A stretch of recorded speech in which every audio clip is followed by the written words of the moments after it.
সুপ্রিয় দর্শক, আপনাদের সবাইকে আমন্ত্রণ জানাচ্ছি এনটিভি নিয়মিত স্বাস্থ্য বিষয়ক আয়োজন স্বাস্থ্য প্রতিদিন অনুষ্ঠানে। আপনাদের সাথে রয়েছে আমি পুষ্টিবিদ নুসরাত জাহান দীপা। দর্শক, আজ 4 ফেব্রুয়ারি বিশ্ব ক্যান্সার দিবস। সারা বিশ্বের মতো বাংলাদেশেও কিন্তু এই দিবসটি পালন করা হচ্ছে এবং পালন করা হবে। প্রতি বছরের মতো এই বছরও কিন্তু বিশ্ব ক্যান্সার দিবস উপলক্ষে রয়েছে একটা প্রতিপাদ্য বিষয়, যে প্রতিপাদ্য বিষয়ের মাধ্যমে কিন্তু চেষ্টা করা হয় ক্যান্সার আক্রান্ত যারা রোগী রয়েছেন এবং ক্যান্সারটাকে আসলে কিভাবে প্রিভেন্ট করা যায় সেই বিষয়গুলো কিন্তু আমাদের আলোচনার মধ্যে থাকবে এবং কী ধরনের কর্মসূচি এই ক্যান্সার দিবসকে নিয়ে রয়েছে সেগুলো নিয়ে আজ আমরা বিস্তারিত আলোচনা করার চেষ্টা করব। আর এই বিষয়টি নিয়ে আলোচনা করার জন্য আজ আমাদের সঙ্গে স্টুডিওতে উপস্থিত রয়েছেন একজন বিশেষজ্ঞ চিকিৎসক। আলোচনা শুরু করব, তবে তার আগে আমরা পরিচিত হয়ে নিচ্ছি আমাদের সেই অতিথির সঙ্গে। ডাক্তার লুবনা মরিয়ম 1975 সালের জুন মাসে ঢাকা জেলায় জন্মগ্রহণ করেন। তিনি 2001 সালে ময়মনসিংহ মেডিকেল কলেজ থেকে এমবিবিএস ডিগ্রি অর্জন করেন। এরপর তিনি চিকিৎসা বিজ্ঞানে উচ্চতর এফসিপিএস ডিগ্রি লাভ করেন। বর্তমানে তিনি জাতীয় নাক কান গলা ইনস্টিটিউটে ক্যান্সার বিভাগে সহযোগী অধ্যাপক হিসেবে কর্মরত আছেন। ম্যাম, আপনাকে স্বাগত জানাচ্ছি আমাদের আজকের অনুষ্ঠানে। ধন্যবাদ আমাকে আমন্ত্রণ জানানোর জন্য। আজ 4 ফেব্রুয়ারি, যেটি প্রথমেই আমরা বলছিলাম যে আজ বিশ্ব ক্যান্সার দিবস এবং সারা বিশ্বের মতো বাংলাদেশেও কিন্তু এই দিবসটি পালন করা হচ্ছে। আপনার কাছে একটু জানতে চাইবো, প্রতি বছরের মতো এবারের বিশ্ব ক্যান্সার দিবসের প্রতিপাদ্য বিষয়টা আসলে কি? প্রতিপাদ্য বিষয় বলার আগে আমি বলতে চাই যে আসলে কেন এই বিশ্ব ক্যান্সার দিবসটা পালন করা হয়। এটা 2000 সালে প্যারিসে একটা সম্মেলনে এই দিনটা পালন করার ব্যাপারে কথা হয়েছে। কারণ কি? কারণটা হচ্ছে পুরো পৃথিবী জুড়ে সবাই আমরা ক্যান্সারের বিরুদ্ধে কথা বলতে চাই। তো এই দিবসে বিভিন্ন কার্যক্রমের মাধ্যমে আমরা মানুষকে ক্যান্সার বিষয়ে অ্যাওয়্যার করতে চাই, সচেতন করতে চাই।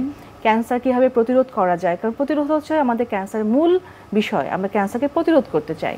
তো প্রতিরোধ করার জন্য মানুষকে সচেতন করার বিকল্প নেই। তো এই দিবসে বিভিন্ন সংগঠন বিভিন্নভাবে আমরা কিন্তু কার্যক্রম পালন করে যাচ্ছি। তো এবার যে প্রতিপাদ্য বিষয় হচ্ছে যে ইউনাইটেড বাই ইউনিক। এটা একটা দারুণ একটা প্রতিপাদ্য বিষয় আমি বলবো। কারণ হচ্ছে আমরা জানি যে প্রতিটা মানুষ আলাদা, রাইট? ইউনিক। প্রতিটা পেশেন্ট কিন্তু ইউনিক। তাদের অনুভূতিগুলো আলাদা, তাদের চাওয়াগুলো আলাদা, তাদের কষ্টগুলো আলাদা। প্রতিটা রোগীর পথ চলাটা কিন্তু আলাদা। যদিও আমরা ধরেন একটা সিএ ব্রেস্টের পেশেন্ট, এটা ক্যান্সার ব্রেস্টের পেশেন্ট তো অনেকেই হচ্ছে, কিন্তু প্রতিটা মানুষকে কিন্তু আমরা একইভাবে চিকিৎসা দেওয়ার চেষ্টা করি। এই ইউনাইটেড বা ইউনিক বলতে বোঝাচ্ছে যে রোগটা এক হলেও মানুষগুলো কিন্তু আলাদা। সো প্রতিটা মানুষকে ইউনিকলি আমাদেরকে ট্রিট করতে হবে। এবং যদিও ইউনাইটেড থাকবো আমরা কোন জায়গাতে, যে আমরা ক্যান্সার মুক্ত করতে চাই। এই ব্রেস্ট ক্যান্সার পেশেন্টগুলোকে আমরা অবশ্যই টার্গেট হচ্ছে তাদেরকে ক্যান্সার মুক্ত করা, কিন্তু চিকিৎসা করতে হবে কিন্তু প্রতিটা রোগীকে আলাদা করেই। তার মানে আমাদের গোল এক, যে আমরা ক্যান্সার মুক্ত বিশ্ব চাই, কিন্তু আমাদেরকে ভাবতে হবে ইউনিকলি। আচ্ছা, সেটি যে কোনো ক্যান্সারই হোক, যে কোনো ক্যান্সারের ক্ষেত্রে হতে পারে, যে কোনো মানুষের ক্ষেত্রে হতে পারে। ম্যাম, বিশ্ব ক্যান্সার দিবস কি ধরনের কর্মসূচি আপনাদের আসলে আজকের পরিকল্পনায় রয়েছে? এই দিবসটা পালন করার জন্য আমরা যারা ক্যান্সার বিশেষজ্ঞ আছি, আমাদের যে সোসাইটি আছে, ইভেন যারা ক্যান্সার নিয়ে কাজ করছে বিভিন্ন প্রতিষ্ঠান, সবাই কিন্তু সারাদিন ব্যাপী বিভিন্ন রকমের কার্যক্রম হাতে নিয়েছে। যেরকম ম্যারাথন দৌড়, সাইক্লিং করা, যে যেই জায়গাতে কাজ করতে চাচ্ছে। এছাড়া আমাদের সোসাইটির মাধ্যমে আমরা তো র্যালি করছি।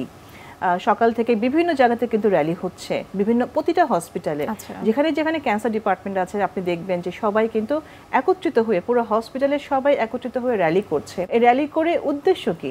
উদ্দেশ্য কিন্তু র্যালির মাধ্যমে আশেপাশে যে জনগণ আছে তাদেরকে ক্যান্সার সম্পর্কে জানানো, এবং সচেতন হলে ক্যান্সার যে সাইন সিমটমগুলো আছে যদি এটা জানতে পারে, তাহলে কিন্তু মানুষ ক্যান্সার সম্পর্কে সচেতন হবে এবং প্রতিরোধ করার ক্ষেত্রে আমাদের একটা বড় ভূমিকা পালন করবে। কারণ আমরা জানি কোনো স্টেপটাই কিন্তু ছোট না। আমার একটা ছোট কথা, আপনার একটা ছোট কথা কিন্তু একটা মানুষের অনেক বড় উপকারে আসতে পারে। So every step matters. Ma'am, এই ক্ষেত্রে ক্যান্সার সার্ভাইভার যারা রয়েছেন তাদের ভূমিকাটা আসলে কতটুকু? তাদেরকে কি আসলে ফ্রন্ট লাইনে রেখে এই কাজগুলো কি করা যেতে পারে কিনা বা করছেন কিনা আপনারা? আপনি তো দারুণ টপিকস নিয়েছেন। কারণ ক্যান্সার সার্ভাইভাররা হচ্ছে আমাদের উৎসাহ, রোগীদের জন্য উৎসাহ। ক্যান্সার সার্ভাইভারদের নিয়ে কিন্তু কাজ আমাদের হচ্ছে। বিভিন্ন প্রতিষ্ঠান আগে যেরকম শুধু ক্যান্সার নিয়ে আমরা কথা বলতাম, এখন কিন্তু না, মানুষ অন্য রোগীদেরকে উৎসাহ দেওয়ার জন্য ক্যান্সার সার্ভাইভারদের কিন্তু আমাদের সামনে ফ্রন্টলাইনে নিয়ে আসা হচ্ছে। সামনে আমাদের ব্রেস্ট ক্যান্সার একটা কনফারেন্স আছে, সেখানে আমাদের একটা সেশনই থাকবে যারা সার্ভাইভ করে আছে তাদেরকে নিয়ে কাজ করা। এছাড়া একটা ক্যান্সার কানেক্ট ইনিশিয়েটিভ নামে একটা ফাউন্ডেশন আছে, যেখানে আসলে তৈরি হয়েছে ক্যান্সার সার্ভাইভার যারা আছেন তাদেরকে নিয়ে কিন্তু সেই সংগঠনটা তৈরি হয়েছে এবং তারা কিন্তু বিভিন্ন রকমের কার্যক্রম করে যাচ্ছে। সো ক্যান্সার সার্ভাইভারদেরকে বাদ দিয়ে তো আমরা কোনো কাজ করতে পারবো না, তারা আমাদের বিশাল একটা অংশ। ম্যাম, এই ক্যান্সার সার্ভাইভার যারা রয়েছে তারা কিন্তু সুস্থ থাকার অনেক বড় একটা মূল মন্ত্র। আমরা জানি যে একজন ক্যান্সার রোগী সুস্থ থাকতে পারে যদি তিনি মানসিকভাবে খুব স্ট্রং থাকে যে আমাকে ভালো হতে হবে, এটাই তার সবথেকে বড় ইমিউনিটি বা মেডিসিন। ম্যাম, এবারের বিশ্ব ক্যান্সার দিবসের বিভিন্ন ধরনের কমিউনিটি হসপিটাল এখানে কাজ করছে। এক্ষেত্রে আসলে পেলিয়াটিভ কেয়ার নামেও একটা ডিপার্টমেন্ট থাকে প্রতিটা হসপিটালে, কিন্তু সব ধরনের হসপিটাল কি এই ধরনের সার্ভিসটুকু দিচ্ছে? আনফর্চুনেটলি বাংলাদেশে এই কনসেপ্টটা অনেক নতুন। প্যালিয়েটিভ কেয়ার বলতে আমরা যেসব রোগীদেরকে আমরা বলি যে ক্রনিক রোগে ভুগছে, যারা আসলে হয়তো ভবিষ্যতে ভালো হবে না, স্টেজ 4 ডিজিজে আমাদের কাছে এসেছে, সেই সব রোগীদের এটাকে প্রশমন সেবা বলি আমরা, যে তার কষ্টগুলো কমিয়ে দেওয়ার জন্য যে সেবাটা দেওয়া হয় সেটা হচ্ছে প্যালিয়েটিভ কেয়ার। তো প্যালিয়েটিভ কেয়ার কিন্তু আসলে সব জায়গাতে নেই, এটা নতুন শুরু হয়েছে বঙ্গবন্ধু হসপিটালে ডিপার্টমেন্টটা, তাও অনেকদিন হয়ে গেছে অবশ্য। সেখান থেকে অনেক স্টুডেন্ট বেরো হচ্ছে, তারা বিভিন্ন জায়গায় চেষ্টা করছে হসপিটাল তৈরি করার জন্য, বিভিন্ন প্রতিষ্ঠানে, যেমন ক্যান্সার ইনস্টিটিউটে। সেখানে বলবো যে এটা আমার একটা প্রাইড যে আমি ওখানে এস্টাবলিশ করেছি প্যালিয়েটিভ কেয়ার ইউনিটটা। তো ওখানে কিন্তু এখন 10 বেডের প্যালিয়েটিভ কেয়ার ইউনিট আছে এবং সেখানে খুবই রোগীর চাপ, কারণ আমাদের বাংলাদেশে কিন্তু 80% রোগী খুবই অ্যাডভান্স স্টেজে আসে। সো তারা বেশিরভাগই কিন্তু প্যালিয়েটিভ কেয়ার প্রয়োজন আছে, কিন্তু সেই পরিমাণ এখন পর্যন্ত স্পেশালিস্টও তৈরি হয়নি বা সেই সুযোগগুলো আসলে এই মুহূর্তে নেই। তবে আমি আশাবাদী যে ভবিষ্যতে খুব তাড়াতাড়ি এই সাবজেক্টটা ফ্লারিশ করবে। এবং অনেকেই কিন্তু রয়েছেন যারা এই প্যালিয়েটিভ কেয়ারটা সম্পর্কে জানে না এবং বিভিন্ন হসপিটালও যে ধরনের সার্ভিস দিয়ে থাকে সেটি সম্পর্কেও তাদের কোনো ধারণা নেই, এবং তারা যেটা মনে করে যে যেহেতু স্টেজে তারা চলে এসেছে সেক্ষেত্রে পরিবারের সঙ্গে বাসায় থাকাটাই তাদের জন্য শ্রেয়। কিন্তু প্যালিয়েটিভ কেয়ার এই সিস্টেমে যদি তারা আসতে পারে, প্রাতিষ্ঠানিকভাবে যদি তাদেরকে ট্রিটমেন্ট দেওয়া যেতে পারে, সেটি নিশ্চয়ই রোগীর জন্য অনেক বেশি ভালো। সেই সম্পর্কে যদি একটু বলতেন। প্যালিয়েটিভ কেয়ারে আমি বলবো যে ডক্টরাই আসলে অনেকে জানে না প্যালিয়েটিভ কেয়ার কি, কারণ কি আমাদের এমবিবিএস লেভেলে যে সিলেবাস আছে সেখানে প্যালিয়েটিভ কেয়ারটা আসলে সংযুক্ত না। এই কারণে আমাদের অনেকে কিন্তু এই বিষয়টাতে এখনো পুরোপুরিভাবে জানি না। তবে আপনি যেটা বলেছেন যে প্যালিয়েটিভ স্টেজ 4 হলে যে অনেকে মনে করে যে যেহেতু সে ভালো হবে না, এত টাকা খরচ করার সামর্থ্য তাদের থাকে না, তারা মনে করে যে বাসাতেই সেবাটা নিতে পারে। বাট আসলে এই যে কষ্টগুলো ওনারা পায় সেটা প্রশমনের জন্য কিন্তু হসপিটালে আসতেই হবে এবং প্যালিয়েটিভ কেয়ার সেবাটা তখন কিন্তু বাধ্যতামূলক হয়ে যায়। আচ্ছা, আমাদের যত বেশি স্পেশালাইজেশন ডেভেলপ করবে, আমি মনে করি যে প্যালিয়েটিভ কেয়ার সেবাটা এটা মানসিক, শারীরিক সব ধরনের কষ্টগুলোকে কিন্তু দূর করা। শুধু ফিজিক্যালি আমরা কিন্তু দেখি না, মানসিকটাও দেখি, অথবা সোশ্যালি কেউ টাকার খুবই ক্রাইসিসের মধ্যে আছে, আমরা চেষ্টা করি ইউনিটের মাধ্যমে যে সোসাইটির অন্যান্য যারা আছেন, সহৃদয় ব্যক্তি যারা আছেন, তাদের সহযোগিতায় তাদেরকে কিছু সহযোগিতা করা যায় কিনা। ম্যাম, গ্লোবালি অথবা যদি আমরা বাংলাদেশের প্রেক্ষাপটে যদি বলি, গত বছরের তুলনায় এই বছর ক্যান্সার রোগীদের সংখ্যাটা আসলে কতটুকু বৃদ্ধি পেয়েছে নাকি আসলে কমেছে? ক্যান্সার কমার কোনো সম্ভাবনা আপাতত আমরা দেখছি না, কারণ হচ্ছে গ্লোবালি এটা প্রজেকশন করেছে যে এখন থেকে 2024-এ যে ক্যান্সারটা ছিল 2040-এ যদি যাই আমরা অলমোস্ট ডাবল হয়ে যাবে। আচ্ছা, অলমোস্ট ডাবল হয়ে যাবে। এবং আনফর্চুনেটলি বা শুনে আপনারা ভয় পাবেন যে এটা কিন্তু বেশিরভাগ হচ্ছে লো ইকোনমিক্যাল কান্ট্রি যেগুলো আছে, low middle income country like Bangladesh, আমার কান্ট্রির মতো যে কান্ট্রিগুলো আছে, ওখানে কিন্তু বার্ডেনটা 80% হবে। তার মানে উন্নত বিশ্বে তারা প্রিভেন্ট করতে পারছে ক্যান্সারটাকে, কিন্তু অনুন্নত দেশগুলোতে কিন্তু ক্যান্সারের সংখ্যা বেড়েই যাচ্ছে। তার মানে কি অ্যাওয়ারনেসটা কিন্তু আমাদের বেশি দরকার, প্রিভেনশনটা আমাদের বেশি দরকার, কারণ এই সাফারিংস নেওয়ার মতো ক্যাপাসিটি বাংলাদেশের মতো কান্ট্রিগুলোতে নেই। ম্যাম, উন্নত দেশের মানুষ যারা রয়েছে তারা অলমোস্ট ক্যান্সারটাকে প্রিভেন্ট করতে পারছে, অনেক ধরনের ইনিশিয়েটিভ তারা নিচ্ছে, কিন্তু বাংলাদেশের মতো অনুন্নত বা উন্নয়নশীল দুটো মাঝামাঝি আমরা বলতে পারি, তারা কিন্তু ওই দিক থেকে আসলে খুব একটা উন্নতি করতে পারেনি। আপনি কয়েকটা বিষয়ের কথা বলছিলেন, আর কি কি বিষয় আপনার কাছে মনে হয় যে এই গ্যাপগুলো যদি আমরা ফিল আপ করতে পারি তাহলে আমরা অনেকটাই এগিয়ে যাব? একদম বেসিকে যদি আমি বলি, আমাদের শিক্ষা, বাইরে তো শিক্ষার হার অনেক বেশি, কিন্তু আমাদের উন্নয়নশীল দেশগুলোর মতো যারা কান্ট্রি আছে শিক্ষার হার কম। তারা তো ক্যান্সার যে জানবে সেই পর্যন্ত তাদের সেই নলেজটাই নাই। দ্বিতীয়ত ক্যান্সার প্রিভেনশনের যে নলেজটা লাগবে সেটাও তো আসলে নেই। আর মানুষের সংখ্যা তো দিন দিন বেড়ে যাচ্ছে। আপনি এখন যে পরিমাণ মানুষ আছে, জনসংখ্যা আছে, সেটা যদি আমরা কন্ট্রোল করতে না পারি 2040 সালে তো মানুষ দ্বিগুণ হয়ে যাবে, রাইট? তখন তো ক্যান্সারটা শুধু দ্বিগুণ হওয়ারই কথা। কিন্তু উন্নত দেশগুলো কিন্তু জনসংখ্যার হার কিন্তু গ্র্যাজুয়ালি কমছে, বরং মাইনাসের দিকে যাচ্ছে। তাদের তো আসলে কমবেই। এছাড়া স্ক্রিনিংটা অনেক বেশি ইম্পর্টেন্ট। স্ক্রিনিং বলতে আমরা বোঝাচ্ছি যে ক্যান্সার হওয়ার আগেই আমি ক্যান্সারটাকে ধরতে পারছি। যে একদম প্রাথমিক পর্যায়ে ক্যান্সার ধরার জন্য হচ্ছে স্ক্রিনিং পদ্ধতি আছে। বাইরে যেরকম বাধ্যতামূলক, তাদের জন্য ইন্স্যুরেন্স আছে। তো ইন্স্যুরেন্সের লোকরা ধরে ধরে নিয়ে যাচ্ছে, তোমার এখন ক্যান্সার স্ক্রিনিং করতে হবে, 50 বছর হয়ে গেছে, ইউ ডু দ্য মেমোগ্রাফি। কিন্তু বাংলাদেশে তো স্ক্রিনিংটা আসলে ডেভেলপ করতে পারিনি, কারণ আমাদের সেই সিস্টেমটাই আসলে নেই। ম্যাম, কত বছর বয়স থেকে ছেলে মেয়ে সবাইকে আসলে এই স্ক্রিনিং এর আন্ডারে আসা উচিত? এখানে তো আসলে ইন্টারন্যাশনাল গাইডলাইনই আছে। যেমন বিভিন্ন ক্যান্সারের জন্য, ব্রেস্ট ক্যান্সারের জন্য আমরা বলছি যে 50-এর পরে তুমি ব্রেস্ট মেমোগ্রাফি করাও, এটা ইন্টারন্যাশনাল গাইডলাইন। এছাড়া জরায়ুর ক্যান্সার যেটা আছে, জরায়ুর ক্যান্সার যেহেতু মিডল এজের বেশি হচ্ছে, 40 to 50 ইয়ার্সের মধ্যে বেশি হচ্ছে, তো 20 বছরের পর থেকে কিন্তু ছোট্ট একটা পরীক্ষা, যেটা প্যাপসমিয়ার বলি আমরা বা ভায়া টেস্ট বলি, এর মাধ্যমে কিন্তু আমরা স্ক্রিনিং করে জরায়ুর ক্যান্সার যদি হওয়ার সম্ভাবনা থাকে খুব দ্রুত আমরা সে ধরে ফেলতে পারি। আনফর্চুনেটলি সব ক্যান্সারে কিন্তু প্রিভেনশন বা স্ক্রিনিংটা নেই, কিন্তু যেগুলোতে আছে সেগুলো কিন্তু আমাদের অ্যাপ্লাই করতে হবে। রোগীদেরকে ডেকে হসপিটাল আনা পর্যন্ত সেই ব্যবস্থাটা করতে হবে সমাজকে। আচ্ছা, তাহলেই আমরা সাকসেসফুল হব। এছাড়া আরেকটা বিষয় আপনারা জেনে খুশি হবেন, যেটা আমি বলতে প্রাউড ফিল করি, যে জরায়ুর ক্যান্সার একটা ভাইরাস দিয়ে হয়, হিউম্যান প্যাপিলোমা ভাইরাস, রাইট? এই ভাইরাসের এগেনস্টে কিন্তু একটা ভ্যাকসিন আবিষ্কার হয়ে গেছে পৃথিবীতে। এটা বাংলাদেশেও কিন্তু চলে এসেছে। সো বাংলাদেশে অলরেডি তৈরিও করছে ফার্মাসিউটিক্যালস। সো এটা অ্যাভেলেবল ইন এভরিওয়্যার। সো এই জরায়ুর ক্যান্সার যে ভ্যাকসিন আছে, এই ভ্যাকসিনটা দিলে কিন্তু আমরা 100% নিশ্চিত হতে পারি যে আমরা এই জরায়ুর ক্যান্সার থেকে বাংলাদেশকে মুক্ত করতে পারবো। আমরা আরো বিষয় জানবো আপনার কাছ থেকে, তবে তার আগে আমরা একটু দেখে নিচ্ছি আমাদের স্বাস্থ্য প্রতিদিনের নিয়মিত আয়োজন কি খাবেন কেন খাবেন এই সেগমেন্টটি। দর্শক, আপনারা দেখছেন স্বাস্থ্য প্রতিদিনের অনুষ্ঠানটি। এই পর্যায়ে আমরা দেখে নিচ্ছি বিভিন্ন খাদ্যের পুষ্টি গুণাগুণ নিয়ে আমাদের পুষ্টিবিদের পরামর্শ। আমাদের আগের যুগে প্রাচীনকাল থেকে সাধারণত যখন ক্যান্সার ছিল তখন এটাকে খুব মরণ ব্যাধি রোগ হিসেবে চিহ্নিত করা হতো, কিন্তু এখন যখন ক্যান্সার হয় মানুষের, তখন কিন্তু এটা ট্রিটমেন্ট করা সম্ভব। এবং ট্রিটমেন্টের পাশাপাশি ঠিক খাবারের মাধ্যমে কিন্তু একজন রোগীর সুস্থতা নির্ভর করে। সবার প্রথমে ক্যান্সার ট্রিটমেন্ট করতে গেলে ঠিক কী খাবার খাওয়া লাগবে, কীভাবে কোন খাবারটা স্কিপ করতে হবে, এটা অনেক পেশেন্টরা বুঝে উঠতে পারেন না, বা তাদের যারা আত্মীয় স্বজন আছেন বা তাদেরকে যারা দেখাশোনা করেন, যে বুঝে উঠতে পারেন না যে কী খাওয়াবেন। আর ক্যান্সারের যখন ট্রিটমেন্ট করা হয়, বিশেষ করে কেমোথেরাপির সময়, তখন শরীরে বেশি করে মেডিকেশন দেওয়া হয় বা মেডিসিন দেওয়া হয়। তো দেখা যাচ্ছে তখন বিভিন্ন প্রকারের সাইড ইফেক্ট হয়, যেমন চুল পড়ে যাওয়া, চোখের নিচে কালো দাগ, খাবার অরুচি।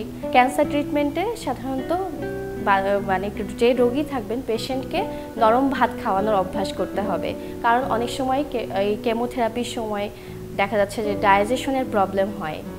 দ্বিতীয়ত, যে খাবারগুলো দিতে হবে, নরম ভাতের সাথে সবসময় তরকারিটা ঠান্ডা তরকারি থাকতে হবে। ঠান্ডা তরকারি বলতে একটু তেল মশলা কম দিয়ে রান্না করে সেই খাবারটা দিতে হবে। সবুজ শাকসবজি, রঙিন শাকসবজি বেশি করে খাওয়াতে হবে, কারণ এই সময় শরীরের অনেক সমস্যা দেখা যায়, নানান প্রকার জটিলতা দেখা যায়। তখন দেখা যাচ্ছে ভিটামিন, মিনারেলস, আয়রন, হিমোগ্লোবিন এগুলোর অভাব দেখা যায়। তো সেই ক্ষেত্রে দেখা যাচ্ছে যে তাদেরকে ফলমূল এবং শাকসবজি বেশি করে দিতে হবে। তারপরে আরও যে সমস্যাটা দেখা যায় সেটা হচ্ছে হিমোগ্লোবিন যখনই কমে যাবে তখন অবশ্যই তাকে বিটরুটের শরবত দেওয়া যেতে পারে, কারণ বিটরুটে প্রচুর পরিমাণে হিমোগ্লোবিন থাকে। বিটরুটের সাথে যদি সেলরি এবং র্যাডিশটা মিক্সড করে দেওয়া যায় জুস হিসেবে, তাহলে কিন্তু ক্যান্সারের রোগী অনেক বেশি পুষ্টি পাবে।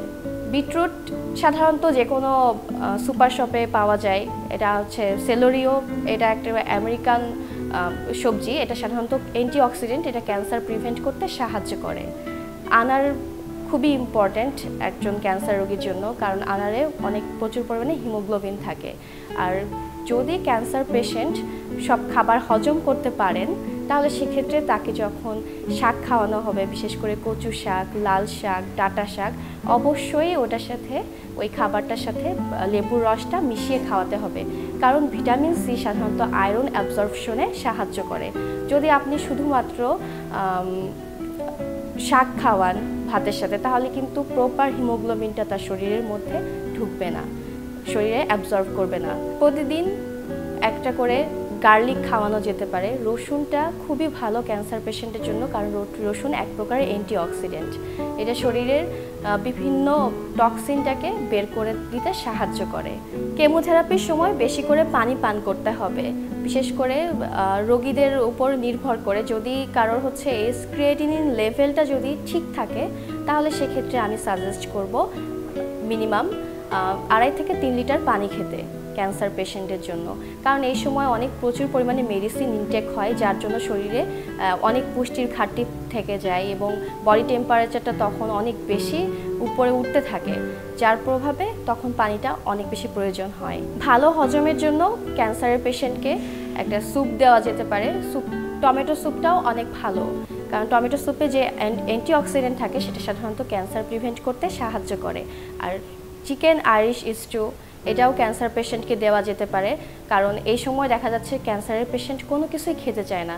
তখন তাদেরকে যত তরল খাবার দেওয়া যায়, যত পাতলা খাবার দেওয়া যায় এবং সহজেই হজম হয় এমন খাবারটা দেওয়া সবচেয়ে বেশি ভালো। ক্যান্সারের ক্ষেত্রে অনেক বিধি নিষেধ আছে যেগুলো মেনটেন করতে হয়, অনেক খাবারের রেস্ট্রিকশন থাকে, কারণ এগুলো যদি প্রপারলি মেনটেন না করে তাহলে কিন্তু কোনোভাবেই ক্যান্সারটা প্রিভেন্ট করা সম্ভব না। প্রথমত রিফাইন্ড সুগার, রিফাইন্ড আটা, সাদা আটা এগুলো ক্যান্সার পেশেন্টের জন্য টোটালি বাদ করে দিতে হবে, কারণ রিফাইন্ড যে আটা থাকে সেটাতে সাধারণত কার্বন ডাইঅক্সাইড মিক্সড করা থাকে বেশি করে সাদা বানানোর জন্য। এটা ক্যান্সারের জন্য খুবই ক্ষতিকর। চাষ করা মাছটা ক্যান্সারের জন্য খুব ক্ষতিকর, কারণ চাষ করা মাছে সাধারণত যে প্যারাসাইটগুলো থাকে সেটা প্যারাসাইটগুলো ধ্বংস করার জন্য একটা কীটনাশক দেওয়া হয়, যেটা আমাদের শরীরের সবার জন্যই খুব হার্মফুল। ফ্রাইড ফুড, বাইরের junk food, excessive spicy food এগুলো ক্যান্সার পেশেন্টকে একদমই দেওয়া যাবে না, এগুলো থেকে টোটালি বিরত থাকতে হবে। চর্বিযুক্ত খাবার দেওয়া যাবে না। অনেকেই দেখা যাচ্ছে যে খেতে ইচ্ছা করছে, কোনো কিছুতে রুচি নেই কিন্তু গরুর মাংস খেতে চাচ্ছেন, সেক্ষেত্রে যেটা করতে হবে গরুর মাংসটাকে টোটালি অ্যাভয়েড করতে হবে। আর পোলট্রি কোনো মুরগি দেওয়া যাবে না। মুরগি সাধারণত যেগুলো পোলট্রি মুরগিটা ক্যান্সার পেশেন্টের জন্য খুবই খারাপ। এই জন্য সবসময় যেটা করতে হবে যে দেশি মুরগি দেওয়ার চেষ্টা করতে হবে, বেশি করে দেশি মুরগির স্যুপ দিতে হবে ক্যান্সার পেশেন্টকে। আর্টিফিশিয়াল কোনো ফুড দেওয়া যাবে না, কোনো লিভেনিং এজেন্ট, ফোমিং এজেন্ট হিসাবে এইগুলো ক্যান্সার পেশেন্টকে টোটালি দেওয়া যাবে না, কারণ এগুলো হচ্ছে আর্টিফিশিয়াল। কোনো আচার, টমেটো সস এগুলো ক্যান্সার পেশেন্টকে একদমই দেওয়া যাবে না, এগুলো বাদ দিতে হবে। দুধ, চা, কফি টোটালি বাদ দিতে হবে ক্যান্সারের পেশেন্টের জন্য। কোল্ড ড্রিঙ্কস, বাইরে কোনো কোল্ড ড্রিঙ্কস খাওয়া যাবে না, বাইরে কোনো প্রকারের বেভারেজ খাওয়া যাবে না, এগুলো থেকে সম্পূর্ণভাবে বিরত রাখতে হবে। অতিরিক্ত লবণ, বেকিং সোডা আছে এমন কোনো খাবার দেওয়া যাবে না। বিশেষ করে বেকিং ফুডগুলো যেগুলো বেকড করা হয় সেগুলো ক্যান্সার পেশেন্টের জন্য অনেক খারাপ। আর মাইক্রো ওভেনে কোনো খাবার দেওয়া যাবে না, কারণ মাইক্রো ওভেনে যখনই কোনো খাবার গরম করা হয় তখন দেখা যাচ্ছে যে এই উপর থেকে একটা রেডিয়েশন ছড়ায়, এই রেডিয়েশনটা ক্যান্সার পেশেন্টের জন্য খুবই ক্ষতিকারক। এই জন্য তাদেরকে যদি কোনো খাবার দিতে হয় সবচেয়ে বেশি চেষ্টা করতে হবে ফ্রেশ ফ্রুটস, ভেজিটেবলস এবং ফ্রেশ খাবারগুলো দেওয়ার, তাহলে একজন ক্যান্সার পেশেন্ট সুস্থ থাকবেন। এবং তাকে বেশি করে প্রোটিন জাতীয় খাবার, বিশেষ করে ডিমটা প্রতিদিন তার খাবারের লিস্টে রাখতে হবে। ম্যাম, আমরা অনুষ্ঠানের একেবারে শেষ পর্যায়ে চলে এসেছি। সর্বশেষে আপনার কাছে জানতে চাই, আজ বিশ্ব ক্যান্সার দিবস এবং এই ক্যান্সার দিবসকে কেন্দ্র করে আপনারা বিভিন্ন ধরনের কর্মসূচি আপনারা পালন করছেন। এক্ষেত্রে আপনার কাছে একটু জানতে চাই যে এই ক্যান্সারটা যেন না হয় এবং এই বিশ্ব ক্যান্সার দিবসটিও যেন পালন না করতে হয়, সেটার জন্য আসলে আমাদেরকে প্রিভেনশন যদি আমরা বলি, কি করা উচিত বা কিভাবে আমরা প্রিভেন্ট করতে পারি এই ক্যান্সারটাকে? আমাদের কিছু অভ্যাস ত্যাগ করতে হবে। প্রথমত হচ্ছে হেলদি লাইফস্টাইল মেনটেন করা। হেলদি লাইফস্টাইল বলতে আমাদেরকে খাবার কিছু চেঞ্জ করতে হবে, রেড মিট জাতীয় খাবারগুলো অ্যাভয়েড করতে হবে, স্মোকিং অ্যাভয়েড করতে হবে, অ্যালকোহল অ্যাভয়েড করতে হবে এবং ডেইলি কিছুক্ষণ আমাদের ফিজিক্যালি অ্যাক্টিভিটি বাড়াতে হবে, নিয়মিত হাঁটতে হবে। এই যদি কয়েকটা নিয়ম আমরা পালন করি তাহলে কিন্তু অনেক ক্যান্সার থেকে আমরা প্রতিরোধ করতে পারবো এবং মুক্ত হতে পারবো। তো ক্যান্সার ট্রিটমেন্টের চাইতে প্রতিরোধ করা অনেক বেশি ইম্পর্টেন্ট। এছাড়া ক্যান্সারের সাইন, আর্লি সাইন যেগুলো আছে সেগুলো মানুষকে জানাতে হবে, যে আর্লি সাইনগুলো যদি দেখা যায় কোথাও, তাহলে দ্রুত আমার ডক্টরের কাছে যেতে হবে বাসায় না বসে থেকে। আচ্ছা, অর্থাৎ যত দ্রুত সম্ভব যে কোনো ধরনের অ্যাবনর্মালিটিস যদি দেখা দেয় ডাক্তারের পরামর্শ নিতে হবে। আপনাকে অসংখ্য ধন্যবাদ এত চমৎকার কিছু পরামর্শ আমাদেরকে দেওয়ার জন্য, এবং শুভকামনা রইল এনটিভির পক্ষ থেকে। আপনার জন্য অনেক শুভকামনা, থ্যাংক ইউ। সুপ্রিয় দর্শক, এতক্ষণ আপনারা দেখছিলেন এনটিভি নিয়মিত স্বাস্থ্য বিষয়ক আয়োজন স্বাস্থ্য প্রতিদিন এই অনুষ্ঠানটি। আজ আমরা কথা বলছিলাম বিশ্ব ক্যান্সার দিবস নিয়ে। সুপ্রিয় দর্শক, এই পর্যায়ে আমরা দেখে নিচ্ছি আমাদের আগামী পর্বে কি থাকছে। মুখের ক্যান্সার অন্যান্য ক্যান্সারের মতোই মুখে অস্বাভাবিক কোষ বৃদ্ধি করা বা আমরা যেখানে টিস্যু বৃদ্ধি পাওয়াটাকে আমরা ক্যান্সার বলে থাকি, ঠিক মুখেও এরকম ক্যান্সার বা আমরা অতিরিক্ত টিস্যু আমরা প্রায় বিভিন্ন হাসপাতালে বা আমাদের বর্তমানে এটার সিকোয়েন্সটা বা এটার এত বেড়ে যাচ্ছে দিন দিন যে আমাদের প্রতিদিন হাসপাতালে বিষয়ে আমরা অ্যাভারেজে প্রতিদিন মানে 5 থেকে 7 জন রোগী আমরা এই মুখের ক্যান্সারের রোগী পেয়ে থাকি। বিশ্বের যে কোনো প্রান্ত থেকে যে কোনো সময় এনটিভির জনপ্রিয় অনুষ্ঠান স্বাস্থ্য প্রতিদিন দেখতে আপনারা ভিজিট করতে পারেন আমাদের পূর্ণাঙ্গ পোর্টাল www.ntvbd.com এ। এছাড়াও এনটিভির বিভিন্ন ধরনের জনপ্রিয় অনুষ্ঠান এবং নিউজ আপডেট পেতে আপনারা ভিজিট করতে পারেন আমাদের ইউটিউব চ্যানেল এবং ভেরিফাইড ফেসবুক পেজে। সুপ্রিয় দর্শক, আজ এখানে শেষ করতে হচ্ছে, দেখা হবে আবারও আপনাদের সঙ্গে। সে পর্যন্ত আপনারা সবাই ভালো থাকুন, সুস্থ থাকুন এবং সব সময় এনটিভির সঙ্গেই থাকুন।